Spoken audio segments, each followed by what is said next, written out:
Hello, everyone. Welcome back to the Cultural Curriculum Chat podcast. And in the guest chair, we have Mrs. Whitney Harvey. She is the Senior Director of Workforce Diversity and Inclusion for the Minnesota Chamber Foundation.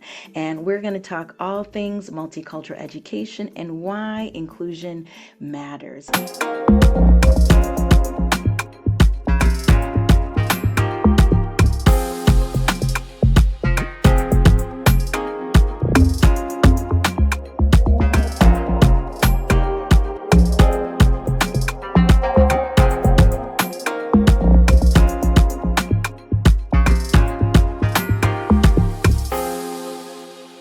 So welcome, Whitney. I'm so happy you're here with me today. Yeah, thank you so much for having me. Yeah, so listeners, Whitney and I met at a Commitment for Change event that the Duluth Area Chamber of Commerce was hosting, and she came up from the cities. Your enthusiasm and your energy, and I was thinking to myself, I would love to have you on the podcast, especially about workplace inclusion and all things. So, I'm so excited for this interview today. Tell our audience, what is your story, and how did you perceive multicultural education growing up? Yeah. So my story is kind of unique. I was raised in a family, a multicultural, multiracial family. So my mom is white. My stepdad is half Mexican. So I had some pretty vibrant Mexican influences growing up, and was really surrounded by kind of Hispanic culture. But I am also half Black. So I always said that my family was kind of the melting pot. And, that definitely shaped me. It wasn't necessarily a part of my childhood and my upbringing. I started pursuing, diversity and inclusion work a little bit later in my career. I had been working in healthcare, compliance, and leadership positions, and really started kind of diving a little bit deeper into inclusion efforts and really embracing kind of the diversity that existed. And it's been a journey. That's all I can say. I love that. So when you said, working with compliance and all of your previous roles, what has led you to really pursue this as a passion in your work now? Yeah, I kind of fell into it, I was working one of my previous organizations. I was somebody who signed up. I threw my name in the hat for an inaugural Diversity and Inclusion Council. Didn't really know what that meant or, how it was going to look. This was back in 2018. So before this, became really, really prominent, I think, in corporate culture.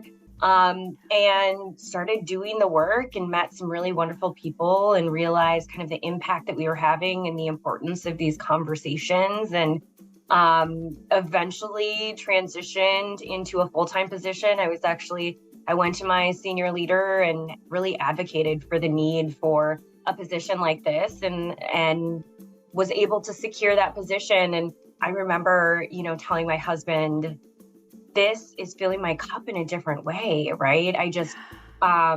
So the transition from kind of corporate, traditional business culture to kind of a passion profession was one of the hardest decisions I ever made, but something I am so glad I did. Yeah. Oh, I love that, Whitney. And can you give us an example of that filled the cup moment of when you are connecting with a client in this work? Yeah, I think for me, it's driving awareness, right? And having a conversation. I think we've gotten so much better about engaging in difficult conversations. And I always say, get comfortable being uncomfortable, because that's when the most, growth happens. So just engaging in conversations with, business leaders, individuals who I would have never anticipated, are interested in this work and see the benefit.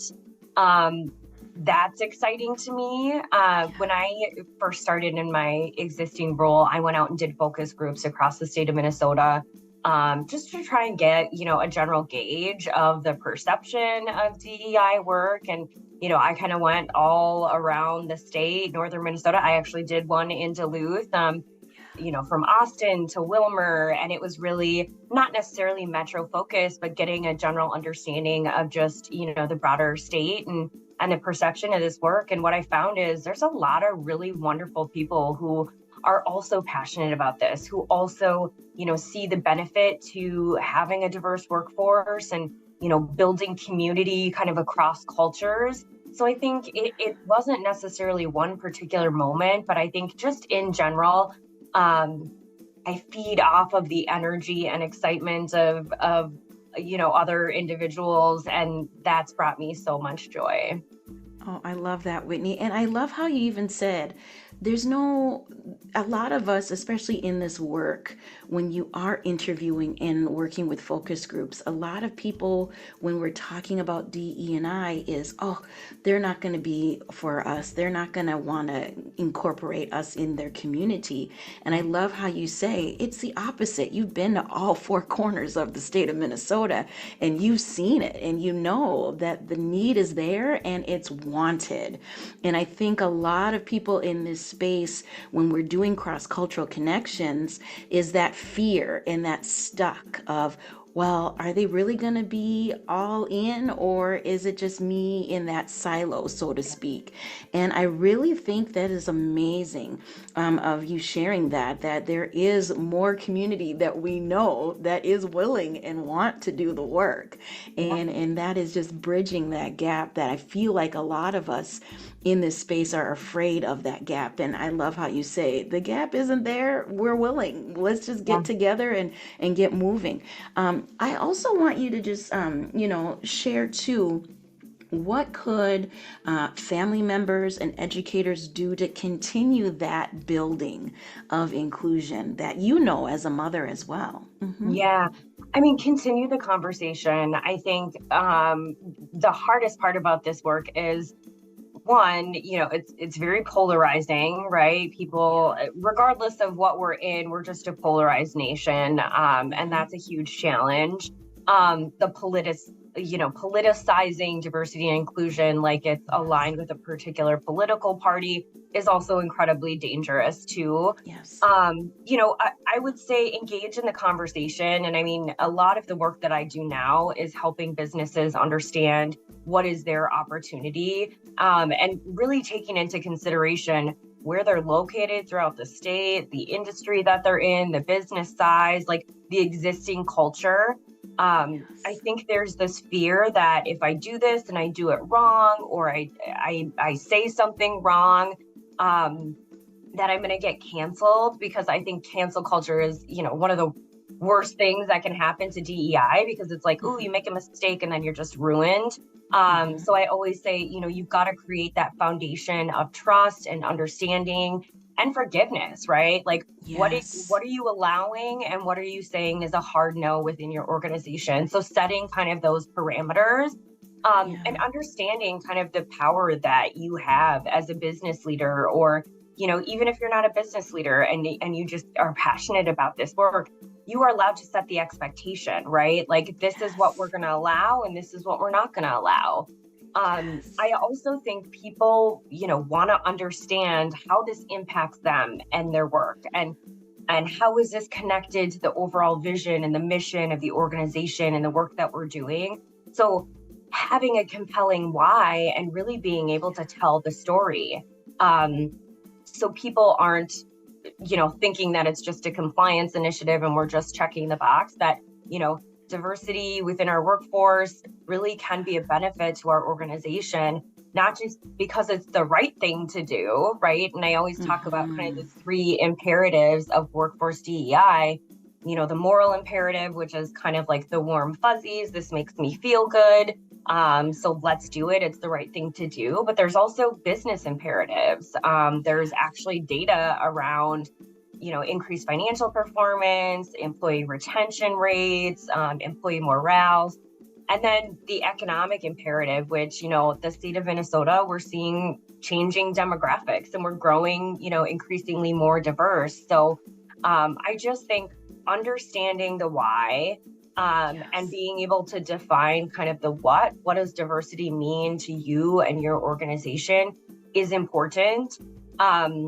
And I always, use the example of when I'm out in greater Minnesota, I pull the demographics of the area and say, Yes. all right, what am I working with here, right?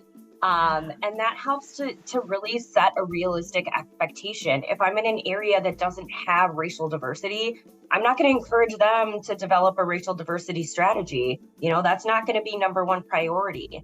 So we can look at other dimensions of diversity, people with disabilities or veterans and Yes. service members. I think helping them to also understand there can be a customized approach. It doesn't have to look like, the Fortune 500 companies that have all the money and the resources, is really, really important. I love that. And also, too, what you even touched on, it's kind of like with business owners, we're always talking about what's your niche, what is your target market. I love how you can say you can infuse that with the community that you serve locally, nationally, internationally. So I really like how you touched on that of, there's diversity in multiple facets, not just one. And I feel like you're right. A lot of people, even in 2024, are like, oh, compliance, check the box. We did our DEI, by Jebeh or Whitney training, check, and we're done. And it's more than that. It is those three factors that you said. You have to do it, within your own moral, economically, and of course, just as a business. And what are your mission, vision, and values? And how does go in tandem? I feel like with DE&I, people feel like it's this branch that's way out there and we'll get to it when we get to it. And I really love how you touched on that it should be infused within the fibers of Yeah. your organization. And I really love that when you said too, our population is ever evolving in the state of Minnesota. And so you are leaving clients at the door, potential, loyal employees, potential even neighbors and collaborators right there because of that fear and that block. Another Absolutely. thing I really want you to also share with us, like, is there, and you've shared a lot of really good tips and strategies, but what is something that people can do right now, let's say as a neighbor, when it's coming to DE&I work? Yeah, I mean, educate yourself, I think, first and foremost. And don't be afraid to ask questions. Though, and always start the conversation. I realize that is like three separate tips, but I feel like they're all so important. I think again, it kind of goes back to that general theme of getting comfortable with being uncomfortable.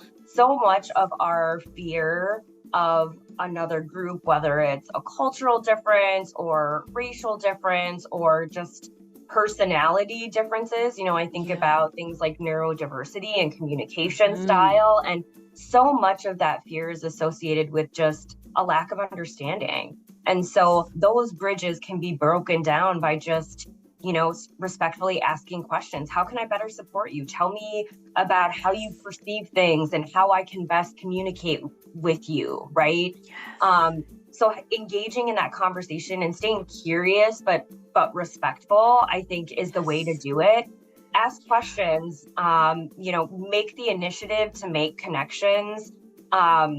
Food is such a great way to bring people together. Yes. Or music or holidays, traditions like that. I think find the commonalities. I think we're so focused on what makes us different, we sometimes forget that we're all very similar and we all have passions and values and traditions, and those things are the fibers of who we are. And even if they're not the same as somebody else, we can learn about each other and explore new things and become, better, well-rounded people. Yeah, and I love that. You said be curious but respectful. Mhm. I mean, there's things when you're like, yeah, I'm here to learn. How can I best support you?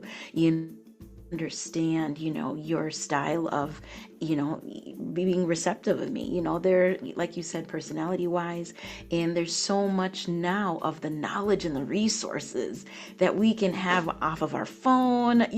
There's so many resources that we didn't have 20 years ago that is available to us. And I always share with my listeners is get those resources written by the people of that cultural group, racial group, neurodivergent group, veteran group, so you really hear that firsthand perspective versus somebody sharing about this group. I think that's more, I feel more authentic versus, well, this person said this, but they've never lived in that life, that identity. So, that's what causes more confusion. I love that. Curious but respectful. I love that. Girl, you gotta have a t-shirt on that one. Be curious but respectful. Let's do it. I love it. I'm totally in. Let's do it. Yeah. Yes.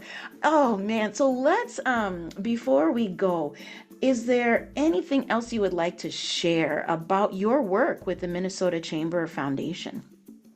Yeah, I guess, I always want to plug the Chamber Foundation and just kind of the Chamber as a whole. I'm incredibly proud of the work that we do.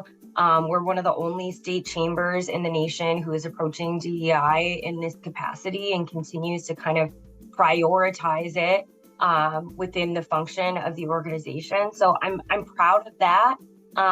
It's also, nerve-wracking, but it's exciting. We have a multitude of different offerings, and I am just so impressed with the business community here in Minnesota and just their eagerness to approach this work in a respectful, an intentional way.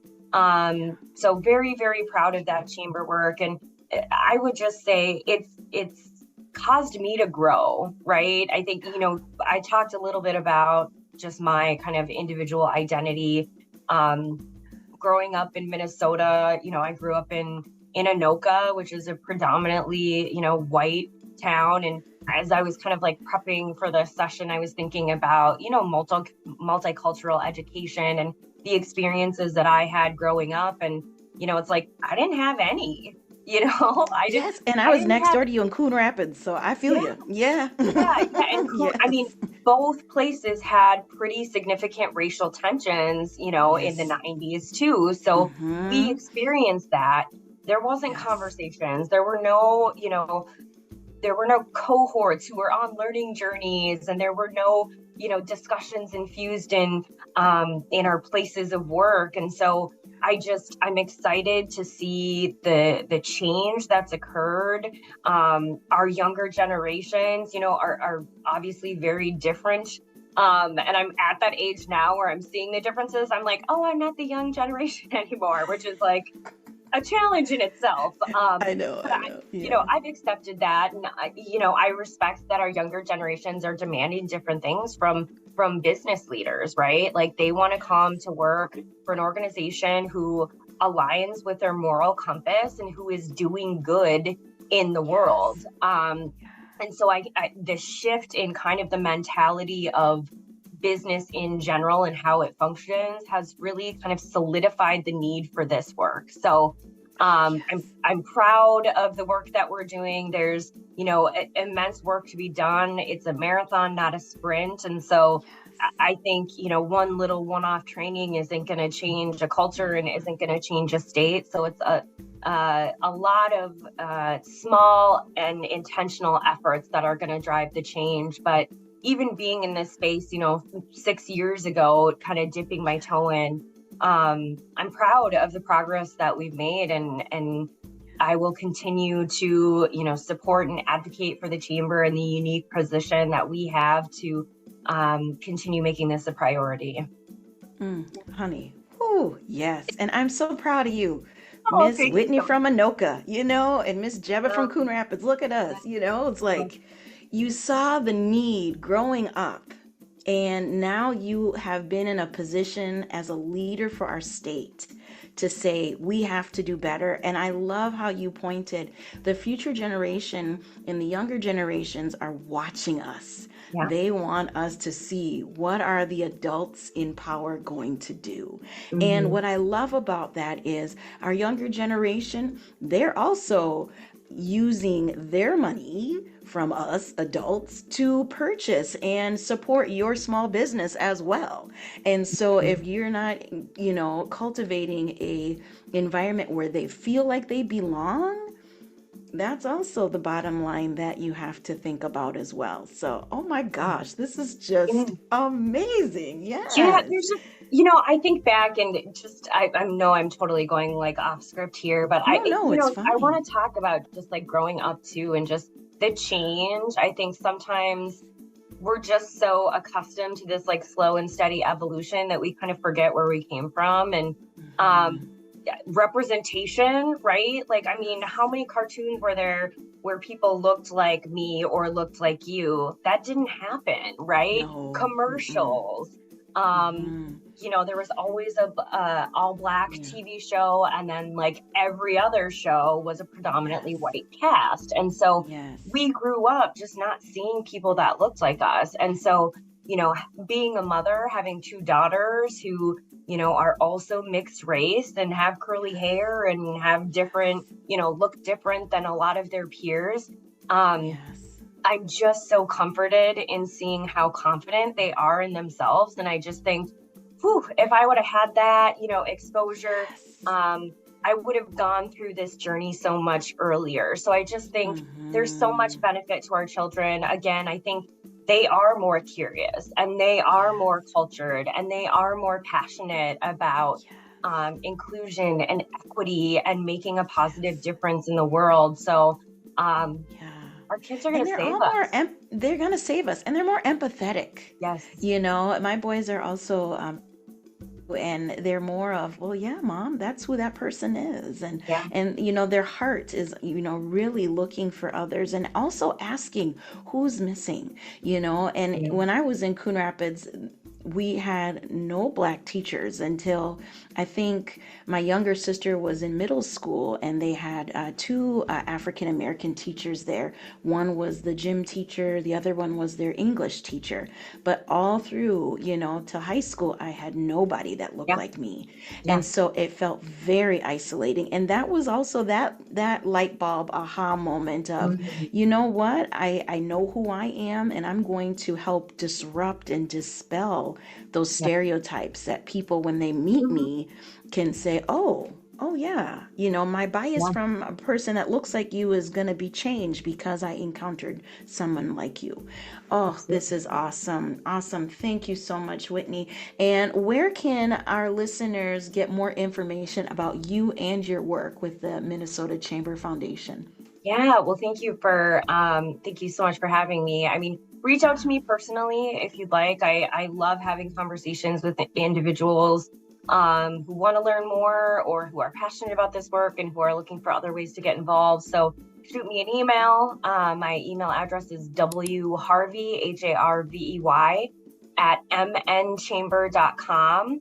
Or you can visit the chamber website, which is mnchamber.com. And we have a section on there specifically devoted to diversity, equity, and inclusion. So good resources, some of our webinars, which I'm happy to say Jebeh is going to be joining me for our Yes. May webinar. So if you're eager for more of that, the two of us kind of going back and forth, hop on and register for that. It's free to everyone. So I welcome the conversation, welcome feedback, and just want to thank you all for listening.